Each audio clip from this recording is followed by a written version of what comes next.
বিশ্বনাথৰ নগৰৰ মাজমজিয়াত ৰোড গোষ্ঠীৰ ৰোড আলোচনী উন্মোচন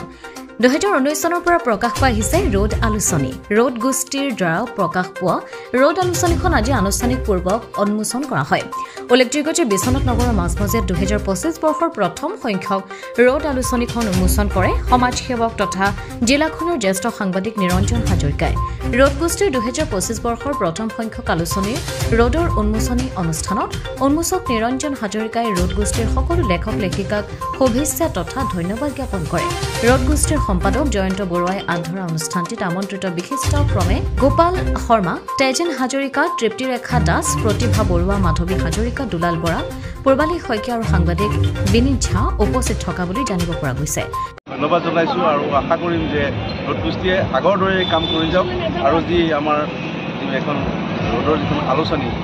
এই আলোচনীখনৰ আৰু সমৃদ্ধ হওক আৰু প্ৰতিবাৰে এই ৰোডৰ এই আলোচনী ওলাই থাকক আৰু জয়ন্ত বৰুৱাক সাহস দিয়ক তেখেতৰ স্বাস্থ্য সুস্থ ৰাখক তাৰ কামনা কৰি পুনৰ ৰোড গোষ্ঠীৰ সমূহ বিষয়ববীয়াক ধন্যবাদ জনাই মই এই গ্ৰন্থখন উন্মোচনৰ দিশে আগবাঢ়িছোঁ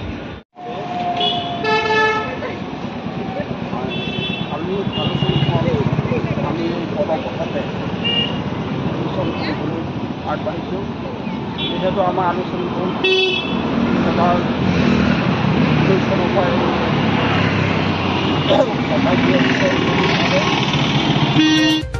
বিশ্বনাথৰ পৰা ৰমেশ চন্দ্ৰ শৰ্মাৰ ৰিপৰ্ট অমৃত নিউজ 24/7